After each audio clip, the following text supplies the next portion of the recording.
where after an alleged attack by pro-Khalistan group on Indians in Australia for waving the national flag, now the president of the Hindu Australia organization has spoken to CNN News18, and he in fact has claimed that Indians were protesting outside the Federation Square a few meters away from the referendum event on Sunday, and the students were then attacked by 40 to 50 pro-Khalistan members. He further claimed that pro-Khalistan members were carrying swords as well. Listen in.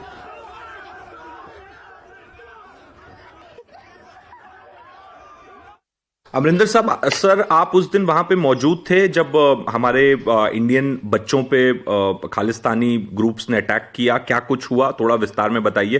Because here sitting in India we are only relying on the videos that are going on that are being circulated on social media platforms, but we want to know what exactly happened from the eye witness. So if you can elaborate what exactly happened in Melbourne. Yeah, I wasn't there personally, but I've spoken to each of the persons who were assaulted. What had happened was that a group of Indians were walking towards Federation Square with Indian flags. Police approached them and asked them to walk in a certain direction towards their right. Okay. They complied with the police orders, and they were walking up the road. Suddenly, out of nowhere, about 30 or 40 Khalistanis attacked them from all sides. The Khalistanis were holding poles. They had Khalistani flags, and they had custom-built metal poles. Okay. There were some nihangs there with their wooden sticks. There was at least one nihang there with a sword. And they started attacking these Indians from behind, unprovoked. They grabbed the Indian flags. They desecrated the Indian flags. They were shouting, swearing abuse. There were just a handful of police there who couldn't do much. At least three of the Indians were taken to hospital. 3 of them had head injuries. Others were also injured. So that's the gist of what happened. Okay. So, sir, we have also been told that from last almost 1 month, multiple calls were made to the authorities in Melbourne not to give green signal to this event because it can result in a law and order situation in Melbourne. But despite that, Australian government provided them government land. They have also provided them with a space to organize a referendum. How would you? What is your opinion on the behavior of the Australian government, especially giving the permission, giving them the government land to conduct such referendums? There are 2 bodies involved with this. One is Federation Square, which is owned by a government corporation. That corporation owns Federation Square, where the event took place. Now, I wrote to Federation Square several weeks ago, as did dozens of other Hindus, warning them that this group has links with terror. Don't give them permission to hold this event. It will result in violence. They did not listen to what we said, and they allowed the event. Secondly, we wrote to the Victorian police, and we pointed out that there have been attacks on temples, 3 consecutive attacks on temples by these Khalistanis. And they're holding this large event. Given their history of terror, there will be violence. However, Victorian police did not listen to us, and what happened was exactly what we had predicted. There were 2 episodes at that event. In the morning, there were a number of Indian youths standing there just silently with Indian flags. They were set upon, people with swords, and the police asked the Indian youths to move away. When that had finished, when the second group came, the same kind of conduct. Armed people basically attacking defenseless people behind the back in a cowardly fashion.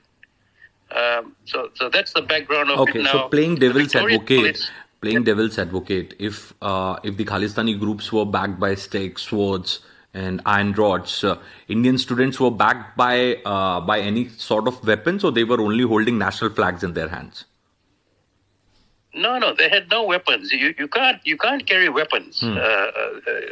Possessing a weapon in a public place is a criminal offense. Yeah. They simply had flags and they had no weapons at all. Okay. Taking this across to my colleague Siddhant, who was just, conversing with the gentleman over there. Siddhant, thank you so much for joining us. The fact that we're talking about the Sikhs for Justice announcement of this voting of the Australian chapter in the Khalistan independence referendum that happened, on the 29th of January in Australia. I was just looking at their poster. Now, it clearly, puts out in bold to kill Indian Hindutva system responsible for the Sikh genocide.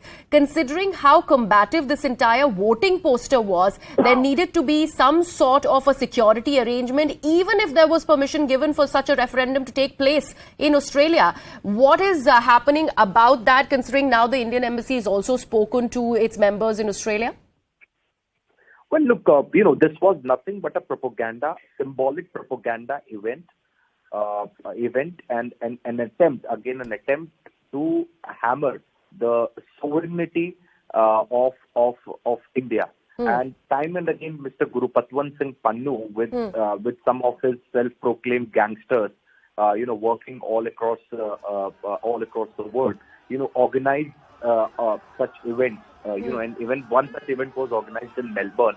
And Mr. Amrinder Singh, whom I spoke this morning, Yes, has been explaining it to me that how there is no such legal unit of Sikhs for Justice in Melbourne, Australia. But despite that, under the name of Sikhs for Justice, such events are being organized. And what is even more worrisome, what is even more disturbing is the way Australian government is fighting with these groups. Despite the letters written to authority in Federation Square, the event was not fought. It stopped.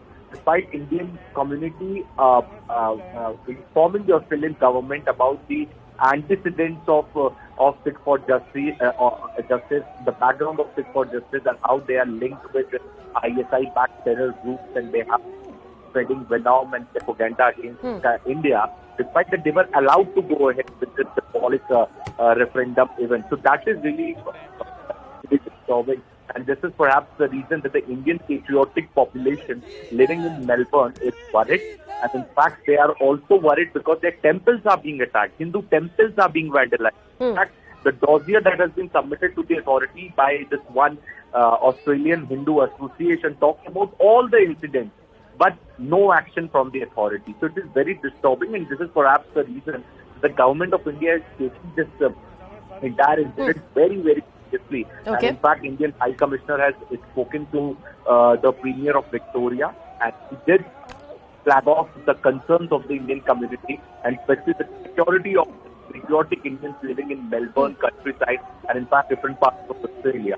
So again exposes that how for justice is booming, and it is backed by Pakistan's ISI, and the whole idea is to divide India. The whole idea is to orchestrate terrorism against India and Indians living abroad. Absolutely. Thank you so much, Siddhant. Tensions continue in Melbourne, in Australia, and this is something that we are closely tracking, considering there were attacks by members of Sikhs for Justice, and they in fact ended up attacking people who were raising the Indian flags in Melbourne. We leave it at that. We have some